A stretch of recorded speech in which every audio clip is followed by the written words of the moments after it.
नमो भगवते वासुदेवाय। ओम नमो भगवते वासुदेवाय। ओम नमो भगवते वासुदेवाय नमः। देवियों सज्जनों, मैं जो पहले प्रश्न दिया गया था उसके अंतर्गत में दूसरा प्रश्न आपको जो राजेश भाई ने बर्दवान से भेजा था उसका थोड़ा विस्तार में बताना चाहता हूं, क्योंकि मुझे इस विस्तार के लिए जो विस्तार है उसको बताना जरूरी है ताकि समाज समझे, समाज के लोग समझे कि हम कहाँ हैं। एक दुनिया में एक भ्रांति फैली हुई रहती है कि भाई इसने हम पर कुछ कर दिया या ये हम पर काली छाया का एक तरीके से निवास हो गया है, बैड लक चल रही है या कुछ अनहोनी हो गई है, घर में भूत है, पिशाच है, या हमारा घर शमशान पर बना हुआ है, पीपल के झाड़ पर बना हुआ है। इस तरह की जो भ्रांति के बाद जो अंधविश्वास हो जाता है, ऐसा नहीं ये चीज नहीं है, उसको हम कबूल करते हैं, लेकिन इतना नहीं, तो उसके अंतर्गत में ये सब विद्याओं का जन्म होता है। मतलब एक डार्कनेस बोला जाएगा, एक काली रात। उस काली रात के अंदरे में, जैसे अभी आपको किसी जंगल में काली रात में छोड़ दिया जाए तो आप धक्के खाओगे, अलग अलग वृक्ष के अलग अलग जानवरों पर गिरोगे और आपको रास्ता नहीं मिलेगा, गुम हो जाओगे। वैसे ही आप जीवन में भी इस भयबाल में गुम हो जाओगे। इस विद्या में जो मनुष्य घिर गया है चारों तरफ से, निराश, हताशा और उन्नति रुक गई है, घर में क्लेह हो गया है, उसके निमित्त लोग अलग अलग तरीके के मौलवी, महाराज और लोगों के, फकीरों के पास जाते हैं और अपना निदान ढूंढते हैं। कुछ को रिलैक्स मिलता है, कुछ को नहीं मिलता है। कोई दर दर भटकते हैं, दर दर हर एक महाराज के पास या हर एक अघोरियों के पास, हर एक मौलाना के पास जाता है। तो ये हमारा समाज बहुत दुखी है। समाज मतलब इसमें 70% लोग ऐसे हैं जिनका निदान नहीं हो पाता है, वो दुखी होते हैं।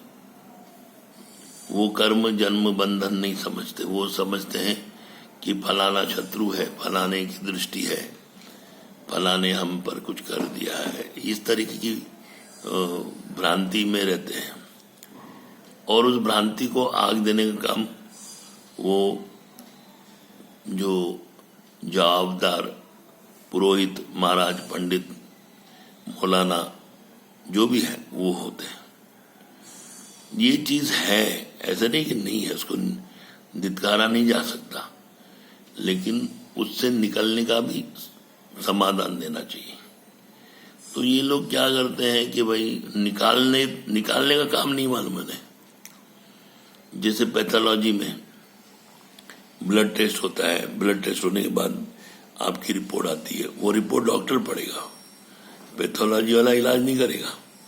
तो कई महाराज और कई मौलाना है, पंडित जी है जो इसका इलाज नहीं जानते और वो इलाज के चलते वो जो भी अनऑथेंटिक मनुष्य उसके पास जाके बैठ जाते हैं, उनकी पंगत में, उनकी बैठकों में बैठ जाते हैं। तो वो गलत है। जैसे आप डॉक्टर के बारे में जानते हो, ये MBBS है, ये MD है, न्यूरोलॉजिस्ट है, वैसे आपको उस महाराज की क्वालिटी समझनी चाहिए। तो वो नहीं समझते, बस एक थोड़े सत्य असत्य पर विश्वास करके अपना जीवन, अपना समय, अपना परिवार व्यतीत करते हैं। फिर हीन भावना होती है, उसका अहित करें, मेरा अहित उसने किया है, मैं उसका अहित करूं। देखिए, ये अहित की जो वृत्ति है ये बहुत खराब है। ये रजोगुण और तमोगुण लोगों को है। रजोगुण और तमोगुणी लोग इस अहित के चक्कर में रहते हैं। वो खुद डूबते हैं, दूसरे को डुबा देते हैं। लेकिन अब ये वो उसका जो माना हुआ शत्रु है उसको भी डुबा देंगे, वो खुद भी डूबे रहेंगे। समाज ऊपर नहीं आएगा, समाज इसी भ्रांति में रहेगा। वो उसको डुबाएगा, वो उसको डुबाएगा। तो उसके चलते दूसरे धर्म वाले, ताली बजाने वाले पास्टर आते हैं, उनको भ्रमित करते हैं और उनको हिप्नोटाइज करके वो अपने धर्म की तरफ खींच लेते हैं। ये हमारा सेटबैक है। हमारे हिंदू धर्म को एक सेटबैक हो रहा है। जाति के हिसाब से पहले बांटा गया, अभी तंत्र मंत्र विद्या में बांटा गया। तो राजेश जी, ये जो मैं आपको ये सेकंड फेज ज्वाइन किया हुआ है, इसमें जो ये तंत्र साधना है, ये अघोरी है, ये ऋचा है, ये हठ योग है, इसमें केवल वो ही जा सकता है जो निडर हो, निडर साधक हो। ठीक है ना?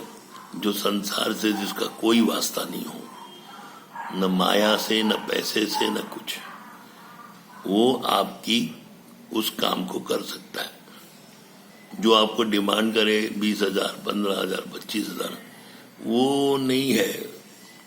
वो अघोरी नहीं है, वो तांत्रिक नहीं है। जो आपका कार्य करने के बाद अपने आराध्य को या उसके खुद के निज शमशान को बनावे, अच्छा हाईटेक करे, ताकि मृत्यु के समय मनुष्य का जो दुख है वो कम हो, वो सच्चा अघोरी तांत्रिक है।